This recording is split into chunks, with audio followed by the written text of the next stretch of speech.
आज जनपद मिर्जापुर में एसओजी टीम, सर्विलांस टीम और बलराम कार्रवाई में एक होंडा सिटी कार सहित 2 व्यक्तियों को गिरफ्तार किया गया है। ये दोनों अभियुक्त हरियाणा से अवैध रूप से शराब की तस्करी करके बिहार लेके जा रहे थे और इसको गोपालपुर तहत पुलिया के पास गिरफ्तार किया गया है। इनके पास से विभिन्न ब्रांड की शराब बरामद हुई है।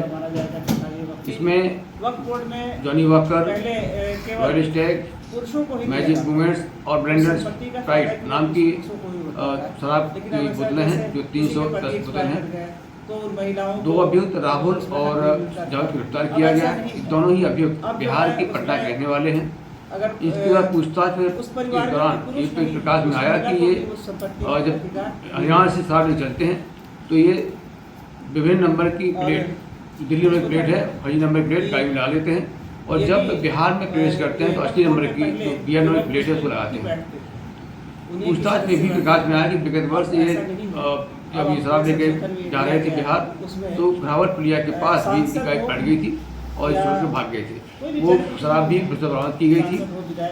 ये इस तरह से बड़ी बरामदगी हुई है। करीब 20 लाख की दोनों को गिरफ्तार कर लिया गया है। अभियोग पंजीकृत करते हुए अगली कार्रवाई की जा रही है। अदर मुस्लिम के 2 इसमें सदस्य रहेंगे। इसके अलावा 2 महिलाएं भी रहेंगी। इसके अलावा जो गरीब मुसलमान होते थे उनको किसी भी प्रकार की सुविधा नहीं मिलती थी। जैसे गरीब मुसलमान, इसके मुस्लिम में भी एक वर्ग ऐसा आता है जो हज नहीं करता, जो 5 वक्त का नमाज नहीं अदा करता, उसको इससे वंचित रखा जाता था वक्त सुविधाओं से। उनको भी अब मौका दिया जाएगा कि वो भी उसमें शामिल होंगे। तो ये भी संशोधन एक है की जा रही। क्या है किसी ने वक्फ को लेकर क्या कहना है?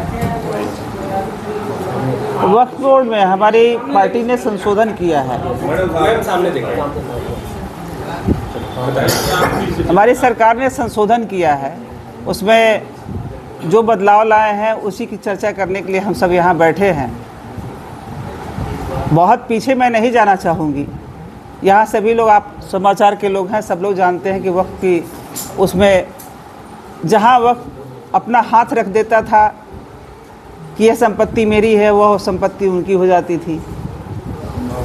अब वो उसमें काफ़ी गरीब लोग भी होते थे। एक धार्मिक नियम उसके अनुसार था। लेकिन आज इन्हीं सब चीज़ों को लेकर संशोधन किया गया है। इसी संशोधन में है कि अब कोई भी संपत्ति केवल ये कह देने से कि वक्फ बोर्ड की संपत्ति है, ये नहीं हो जाएगी। अगर वक्फ की संपत्ति है तो आप उसको साबित करिए, सबूत दीजिए और आम पोर्टल पे जारी कीजिए कि ये किसकी संपत्ति है, कहाँ से आई है, किन लोगों ने दिया है, इस पे आपको बताना पड़ेगा। अगर किसी ने उस पर याचिका दाखिल करना चाहता है तो 90 दिन के अंदर कोर्ट में भी वो दाखिल कर सकेंगे। ये है हमारे वक्त भी। इसमें पहले था कि उसमें सदस्य केवल एक समुदाय के लोग ही हुआ करते थे, लेकिन आज ऐसा नहीं है। इस संशोधन में अब उसमें अन्य सदस्यों के अलावा 2 सदस्य हिंदू के भी रहेंगे, 2 मुस्लिम महिलाएं भी रहेंगी उसके अंदर। पहले इसमें मुस्लिम महिलाओं को हक नहीं मिलता था, गरीबों को नहीं मिलता था, वंचितों को नहीं मिलता था। अब ये सबके लिए है। जिन घरों में पुरुष नहीं हुआ करते थे उनकी संपत्ति वक्फ को चली जाती थी। आज ऐसा नहीं होगा। अब इस संशोधन के द्वारा अगर उसमें केवल महिला है तो महिला के नाम भी उस वक्फ संपत्ति का फ़ायदा महिला को भी मिलना है। अगर सुप्रीम कोर्ट क्या करेंगे आप? सुप्रीम कोर्ट अभी लिया है देखने को ना। हमने कोई गलत काम तो किया नहीं है। सुप्रीम कोर्ट में याचिका दायर है ना, किसी ने किया नहीं, लंबित नहीं है। सुप्रीम कोर्ट कर रहे हैं ना, हम किसी का कुछ ले नहीं रहे हैं, बल्कि जिसको हक मिलता नहीं था उसके हक की लड़ाई लड़ रहे हैं ना। और किसी के लिए भी, किसी भी देश का शासक अगर ऐसा करता है तो गलत तो नहीं कर रहा है ना। तो अगर ज़रूरतमंदों की ज़रूरत पूरी की जाए, वो इस देश के नागरिक है और कहीं वंचित है, ये तब की बात है जब स्वतंत्रता प्राप्ति से पहले 2 तरह के लोग हुआ करते थे, एक अमीर एक गरीब। आज तो ऐसा नहीं है ना। जब हम कहते हैं कि हम सबका साथ सबका विकास, हमें सबके हक की लड़ाई लड़नी है, तो अभी इस देश के नागरिक हैं वो क्यों इस तरह से तकलीफ में रहेंगे? अभी आपने कहा कि शासक है, अगर शासक ने, क्या ये लोकतंत्र है? नहीं। आपने कहा शासक है, शासक अगर आप अगर जनता का के शासन के लिए ही चुन के भेजते हैं, आपके द्वारा चुना हुआ व्यक्ति है और आपके लिए सुना है, आपने चुन के वहाँ भेजा है कि हमारे हितों की बात हो, हमारे हितों की बात हो, तो जिन लोगों ने वोट दिया है उनको, वो जिस काम के लिए भेजा है उस काम को ही तो कर रहे हैं वो। अच्छा, पहलगाम इतना चर्चा हुआ, पहलगाम पे क्या हुआ, इतनी चर्चा हुई? क्या आप चाहते हैं देश को युद्ध में झोंक दिया जाए? नहीं, पहलगाम युद्ध की बात नहीं है। हाँ। अभी तक जो न्याय की बात होती है, सरकार आपकी कहती थी कि एक सर कटेगा तो हम 10 सर काट कर लाएंगे।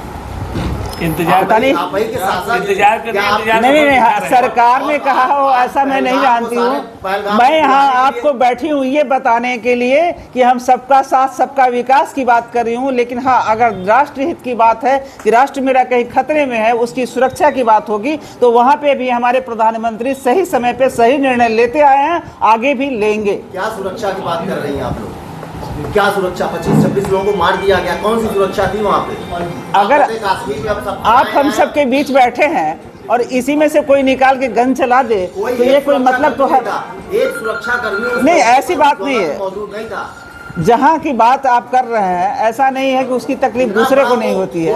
वो वहाँ का स्विट्जरलैंड कहा जाता है जिस जगह पे ये कांड हुआ है। आप ये भूल कैसे रहे हैं? नहीं, आप पहलगाम की बात पे भूल रहे हैं। एक लंबे समय से वहाँ आतंकवाद का जिस तरह का कोड बना हुआ था, एक लंबे समय से आज अगर हुआ है तो आपने शुरू कर दिया, लेकिन हम उसके लिए काम नहीं कर रहे हैं, ऐसा नहीं।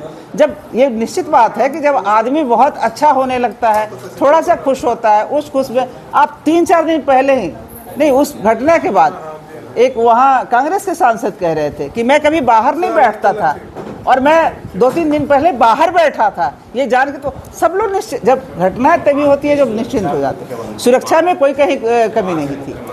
सुरक्षा को हटवाया था कि